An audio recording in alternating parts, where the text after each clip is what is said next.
Sir, আমার একটু সাহায্য করবেন।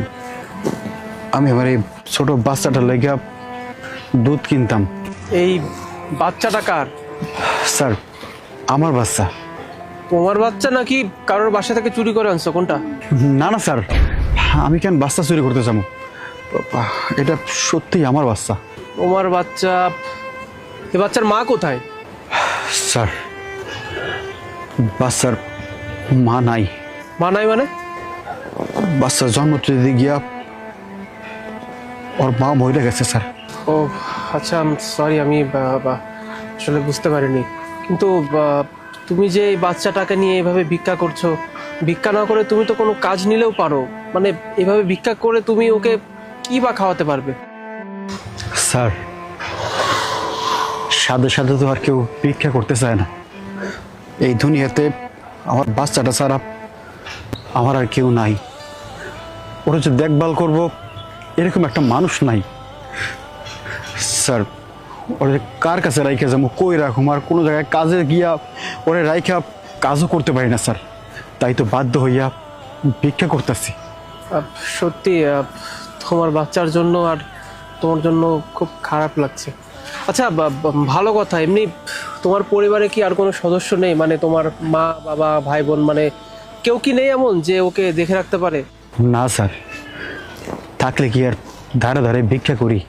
স্যার, আমার আমার খাওন দিয়া কিছু যা আসে না স্যার, কিন্তু আমার এই বাচ্চাটারা যদি দুই বেলা দুধ খাওয়াইতে পারি আমি অনেক শান্তি পাই স্যার।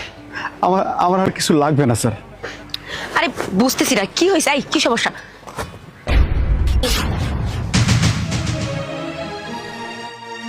আর বলো না, মানে ওর কথা শুনে না অনেক খারাপ লাগছে, জানো তো। দেখো কতটুকু কোলের একটা বাচ্চা, বাচ্চা জন্ম দেওয়ার সময় ওর মা নাকি মারা যায়। তারপর থেকে ভিক্ষা করে বাচ্চার সব ভরণ পোষণের দায়িত্ব চালানোর চেষ্টা করছে। সেজন্যই আর কি কথা বলছিলাম। ঠিক আছে, তো তুমি তোমার কাছে যত টাকা আছে দিয়ে দাও না, যেহেতু অসহায়, তাড়াতাড়ি টাকা দিয়ে বিদায় করো। হ্যাঁ, সেটা অবশ্য ঠিক কথাই বলেছো। আচ্ছা ঠিক আছে, কিন্তু আমার কাছে তো খুচরা টাকা নেই। যা আছে সব মিলিয়ে দিয়ে দাও। কাজ করো ভাই, আমার কাছে এই মুহূর্তে টাকাগুলোই আছে, এগুলো রাখো। না না স্যার, আমার টাকা লাগবে না স্যার। কেন টাকা লাগবে না কেন? কিছুক্ষণ আগে তো আপনি টাকা চাচ্ছিলেন। স্যার, আমার ভুল হয়ে গেছে। আমার আমার টাকা লাগবে না, আমি যাই স্যার। এক সেকেন্ড, এই বাচ্চাটা আসলেই তোমার তো? মানে এখন তো আমার মনে হচ্ছে তুমি বাচ্চাটাকে চুরি করে এনেছো। না না না, চুরির বাচ্চা হবে কেন? এটা ওনারই বাচ্চা। হোয়াট? আর আমি বুঝলাম না আয়াত, ওর বাচ্চা তুমি এটা কি করে শিওর হয়ে বলতে পারছো?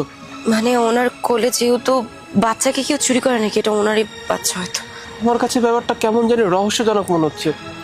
ওর কোলের বাচ্চা, এই বাচ্চাটার বাবা ও, তুমি এটা যেভাবে জোর গলায় বললে আমি কোনো কিছু মিলাতে পারছি না। আচ্ছা, তুমি কি ওকে চেনো? মানে পূর্ব পরিচিত তোমার?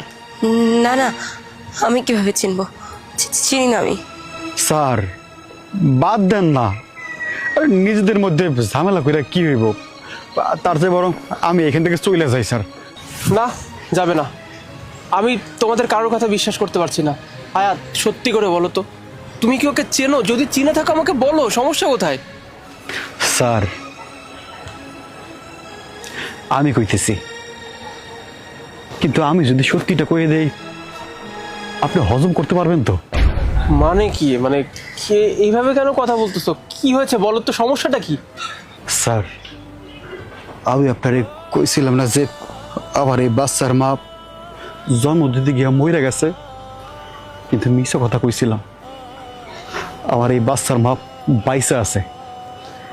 আর সেই বাচ্চার মা কে জানেন? আপনার পাশে থাকা এই মহিলা। কি ব্যাপার আয়াত, ওইগুলো কি বলতেছে? এই বাচ্চা মা তুমি মানে? না না না, উনি মিথ্যা কথা বলতেছে। আমি কেন ওই বাচ্চার মা হতে যাব? আমার কোনো বাচ্চা নেই। স্যার, আপনি কার জিগাইতেছেন? উনি কোনোদিন স্বীকার করবো না যে এই বাচ্চা ওনার। কেন স্বীকার করব? আর যে মহিলা কিনা এত সুন্দর একটা বাচ্চা জন্ম দেওয়ার পর তার বুকের দুধ খাওয়াইলে শরীর নষ্ট হয়ে যাব, এই ভয়ে আমারে আর এই বাচ্চা ফালাই রেখে চলে যেতে পারে, সে আপনার কাছে স্বীকার করব? কখনোই না স্যার, কখনোই না। এগুলো আমি কি শুনতেছি আয়াত? আমি তোমার মুখ থেকে সত্যিটা শুনতে যাচ্ছি, সত্যিটা কি বলো। হ্যাঁ উনি ঠিকই বলছে, বাচ্চাটা আমারই। মানে কি, মানে এতক্ষণ ও যা বললো সব সত্যি? এই বাচ্চার মা তুমি? আল্লাহ, আমি আমি এগুলো কি শুনতেছি? কেন করলা এত এরকম? এই বাচ্চাটার কি দোষ ছিল? এই বাচ্চাটাকে তো তুমি জন্ম দিয়ে পৃথিবীতে আনছো, তাই না? তোমার কথা চিন্তা করে না হোক, অন্তত বাচ্চাটার কথা একটাবার চিন্তা করতে পারতা। তোমার ফিগার নষ্ট হয়ে যাবে বলে, তোমার ফিটনেস নষ্ট হয়ে যাবে বলে তুমি এই বাচ্চাটাকে ফেলে চলে আসতে পারলে? এই তোমার মতো মেয়েদের জন্যই না বাচ্চারা জন্ম নেওয়ার পর কাজের লোকের কাছে বড় হয়, আর সেই বাচ্চায় বড় হয়ে মাকে ডাকে খালা আর কাজের মহিলাকে ডাকে মা। এটাই হচ্ছে আমাদের সমাজের নীতি। ওয়েস্টার্ন কালচার ফলো করতে করতে এমন অবস্থা যাচ্ছে দেশটা যে মারা তাদের আপন সন্তানকে পর্যন্ত বুকের দুধ খাওয়াতে পারে না। আর তুমি তো আমাকে বলেছিলে তুমি নাকি অবিবাহিত। আমরা তো ইনফ্যাক্ট বিয়েও করতে চেয়েছিলাম। আজকে যদি ও না আসতো, আমি জানতেও পারতাম না যে তুমি এত বড় একটা ধোঁকা আমাকে দিতে যাচ্ছিলে। এই বাচ্চাটার মুখের দিকে তাকাও, এখনো সময় আছে, বাচ্চাটাকে গ্রহণ করে নাও। ভাই, তোমাকে বলার মতো আর কোনো ভাষা আমার জানা নেই, শুধু বলবো যে জীবনটাকে একটু গুছিয়ে নেওয়ার চেষ্টা করো। আমাকে কোনোভাবে এখানে দোষারোপ করো না, আমি কিছুই জানতাম না। ঘৃণা হচ্ছে আমার তোমাকে দেখে, জাস্ট ঘৃণা হচ্ছে। মাফ করে দাও তুমি আমারে, আমার আমার বাচ্চাটার সাথে। খবরদার, তুমি তোমার ওই হাত দিয়া আমার বাচ্চারে ছুঁইবা না। আমি চাই না তোমার ওই নোংরা হাত আমার বাচ্চার গায়ে পড়ুক।